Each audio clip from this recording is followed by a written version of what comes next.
move to something of more importance, which is going to be a new thing, which is independence. So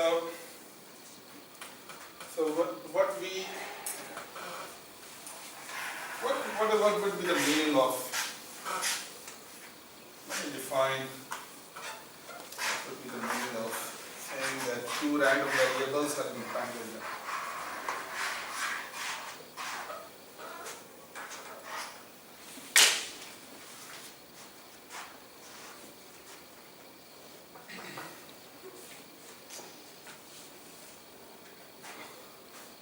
Let's begin with sets. So I'm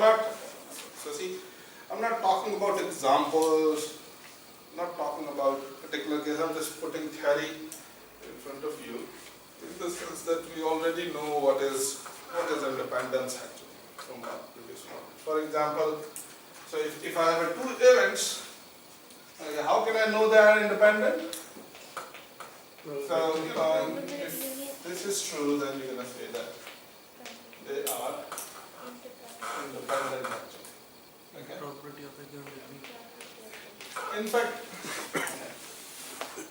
we can deduce it actually from Conditional. the general theory. Okay. So I'll do it. How about if I have one thing. So if A and B are independent, then A and B complement, and A complement and B and A complement and B complement are also independent. Okay? In other words, kind of you can prove a proposition which says that these four statements are equivalent.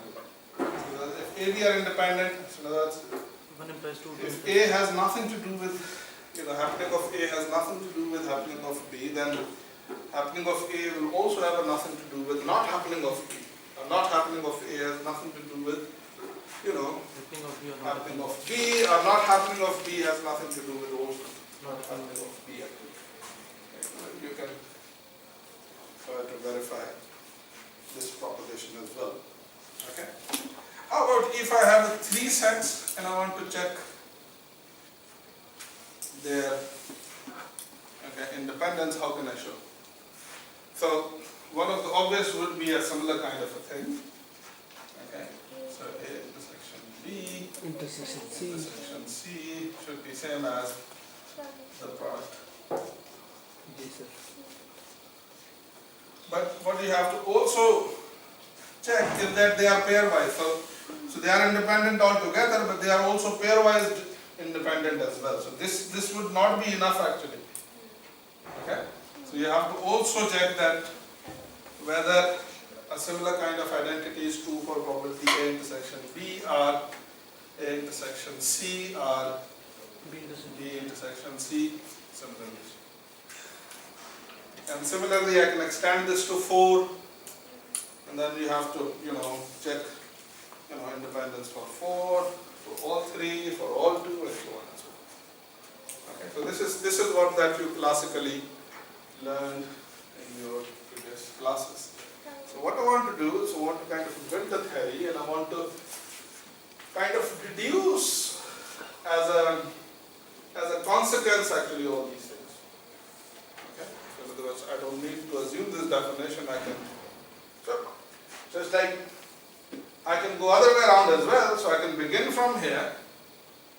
Okay, and I can deduce all other properties, but I can go backward as well. So I can define independence in an abstract manner and deduce all this as a very particular case.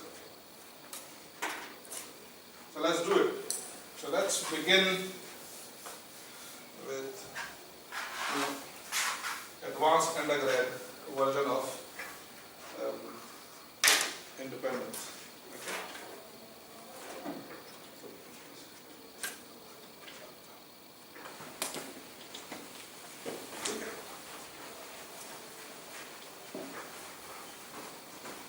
So here's the definition.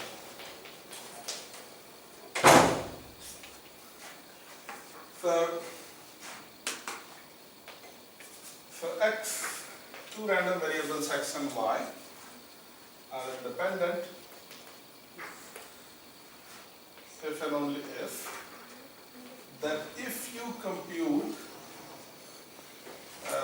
the joint probabilities, okay, of a Borel set, maybe kind of a rectangle for example, okay, then this must be same as computing the probability of B1 of B2. Okay? And if this is true, for all B1 and B2 in Borel sigma-algebra, you're going to say they are independent. So in other words, what does this simply means is that the joint PDF can be deduced from by simply taking the product of, Yes.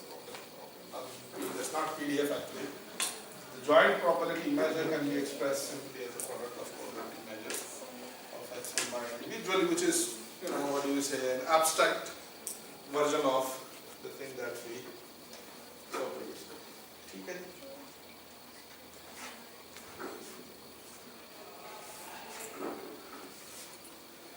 And by the way, this also show you another interesting thing, if you remember.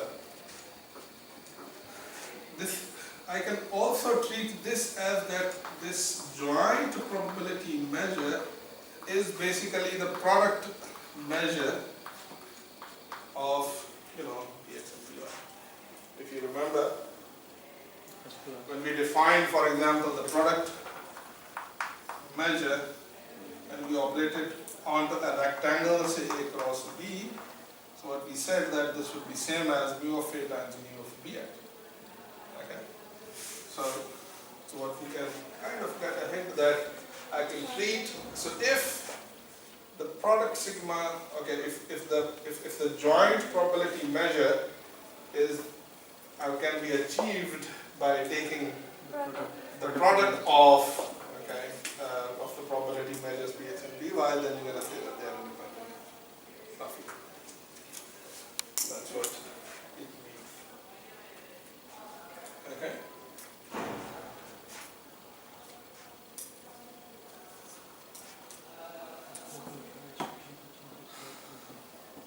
One of the corollary of this result, or this definition, is obviously going to be is that if you have a joint distribution function of the random variable xy, then this will be same as, and if they are independent. So if x and y are independent, since I know by definition that this is same as xy of the product of this Borel set minus infinity to x cross minus infinity to y, by definition, you can deduce that this is same as, fx of x times fy. Okay. So just read out all this.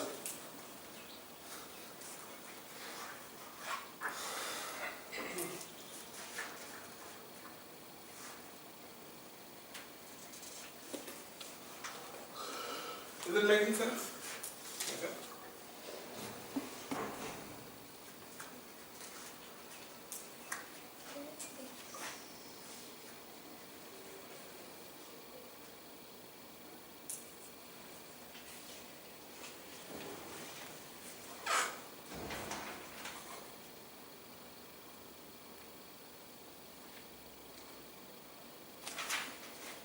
Okay.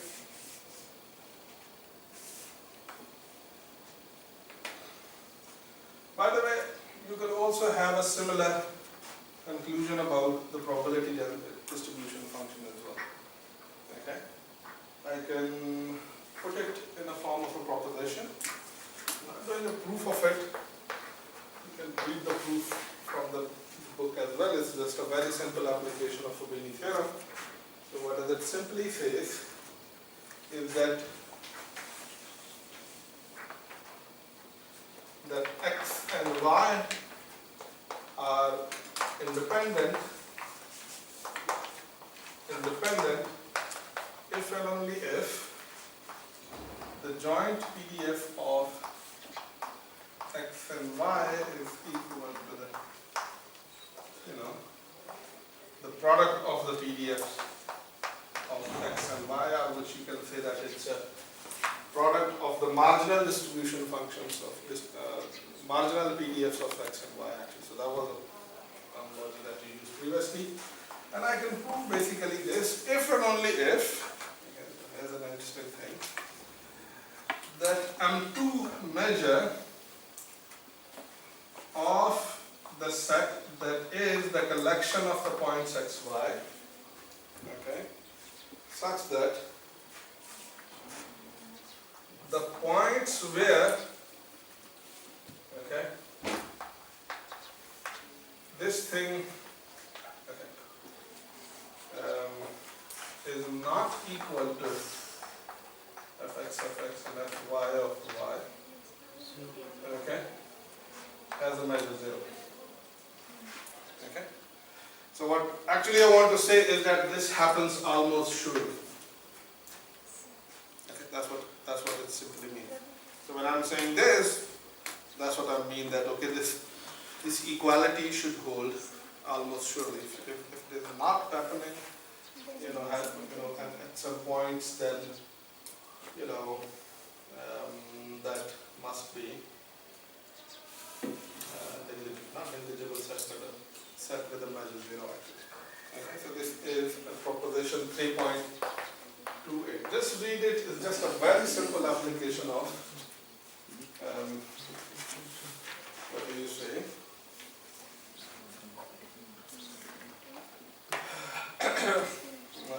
It's a very simple application of Fubini theorem. Okay.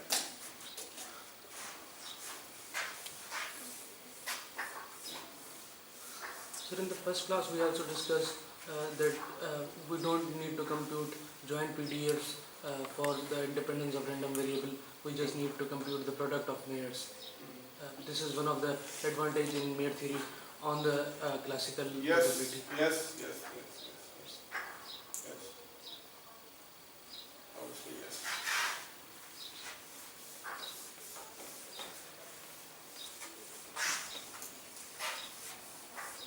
So in other words, it kind of allows you,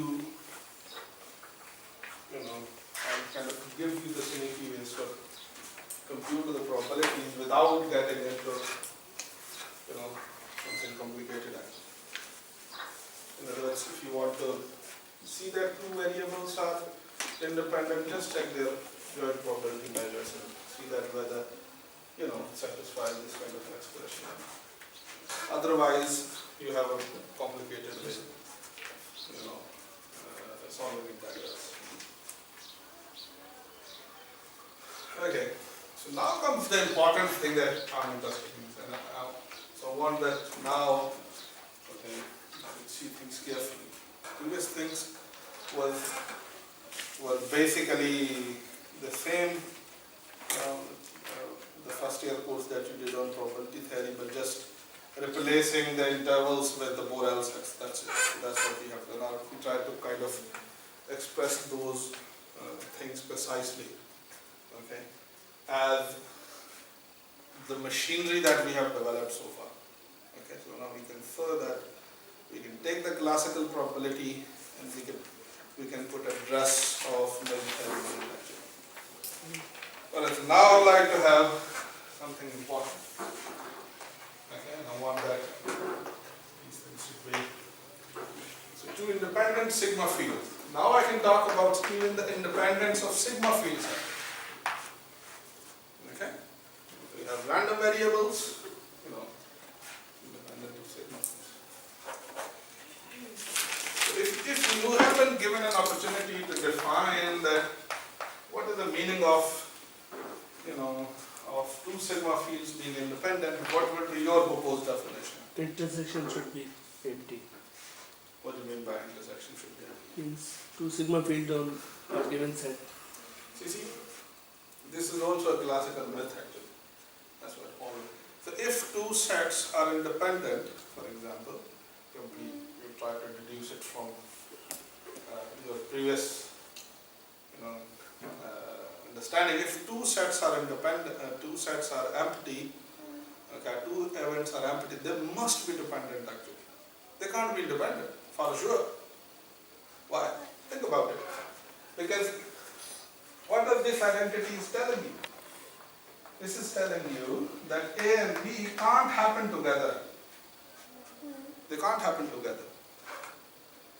So non-intersecting sets are for sure dependent on each other. So in other words, A would happen if B is not happening. This is what that it means actually. And B is happening if A is not happening. So if you have non-intersecting sets, they must be dependent for sure. Okay? So if they are, if two events are independent, they must intersect. Because if they are not intersecting, they are dependent. Okay? Anyway, so what would be your proposed definition? That if you have, for example, two sigma fields, G1 and G2 are independent, okay, if and only if, propose a definition.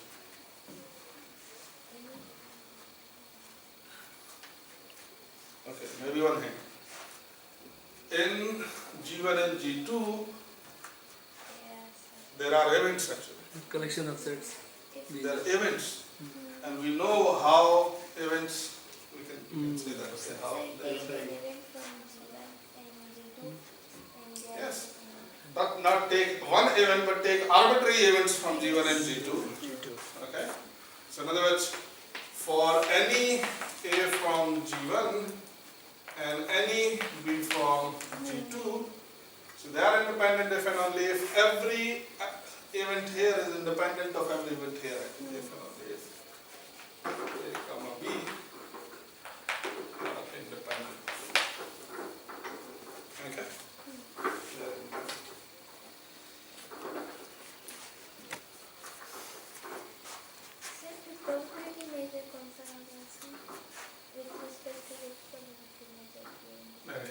So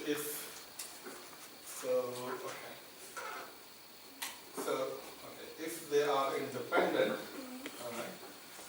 So it's like a G1 and G2. So there will be two things actually. Precisely. So on G1 you're going to have a probability measure, and G2 you're going to have a probability measure. And I'm saying that if these two are independent, this means that the probability measure, the joint probability measure, okay, next to of A intersection B should be same as independent probability measures actually. Okay, something like this should happen. Or the probability.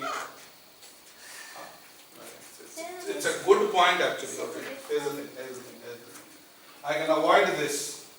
I can avoid this by saying that imagine these are two sub-sigma fields of a bigger sigma field actually, on which you have one probability measure. And now I can say that, the probability A and B are independent if the probability of A intersection B is same as the probability of A times probability of B actually. Okay, so this is what that I can say. So do we have its generalized notion for independence, sigma-algebra? I'm sorry? Do we have the independence for sigma-algebra? That's it, independence for the sigma-algebra. The same. Yes, so it's independence for The the same. sigma-algebra. Okay? The two sigma fields are, you mean sigma-algebra? Okay. So see, independence. Okay. So the question would be that in general measurable spaces, why we need independence? Do we need independence there actually? What would be the meaning of,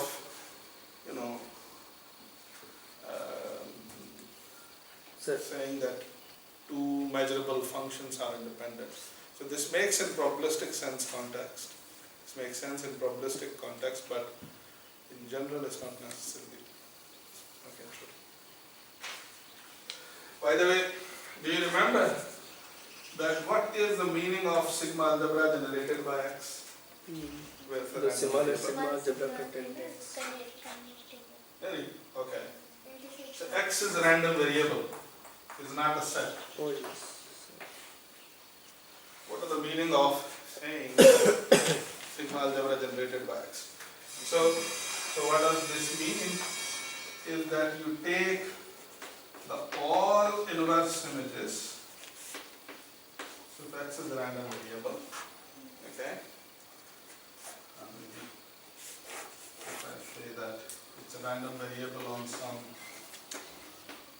omega f and p, so take the inverse images of all Borel sets, okay?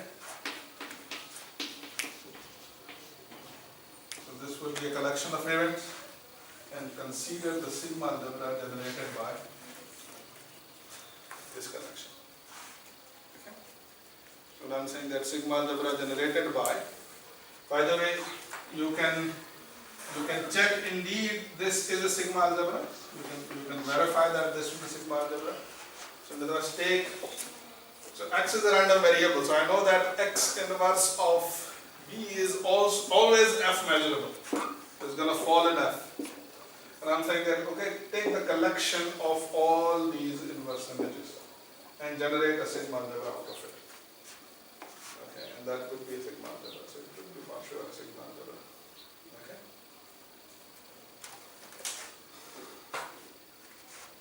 I'm just finishing. I can quickly prove a proposition.